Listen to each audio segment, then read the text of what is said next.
they're from Russia and they're from Ukraine, but they're people.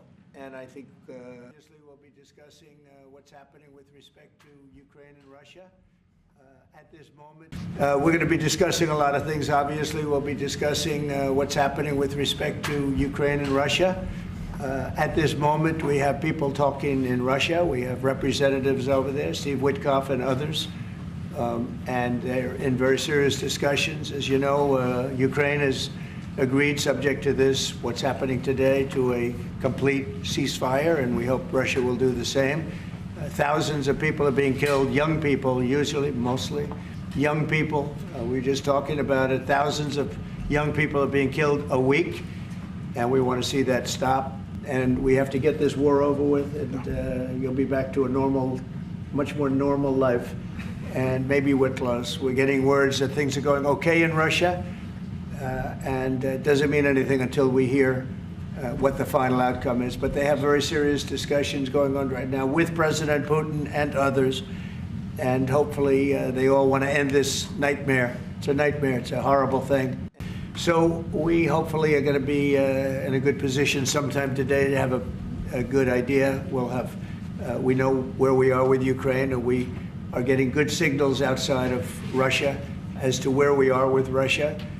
And hopefully they'll do the right thing. It's really humanity. We're talking about humanity. We're not talking about the money. But then you add the money to it, and you know, hundreds of billions of dollars is being spent and really wasted so unnecessarily. It should have never happened. Steve Witkoff's trip to Moscow, you spoke about it. What sort of agreement do you hope he comes away from there with? Well, we'd like to see a ceasefire from Russia. And we have, you know, not been working in the dark. We've been discussing with Ukraine land and pieces of land that would be kept and lost, and all of the other elements of a final agreement. There's a power plant involved, you know, a very big power plant involved. Who's going to get the power plant, and who's going to get this and that? And so, you know, it's not an easy process.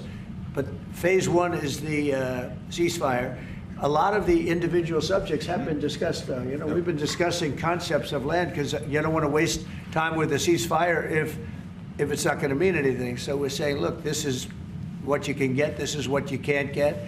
They discussed NATO and being in NATO, and everybody knows what the answer to that is. They've known that answer for 40 years, in all fairness. So a lot of the details of a final agreement have actually been discussed.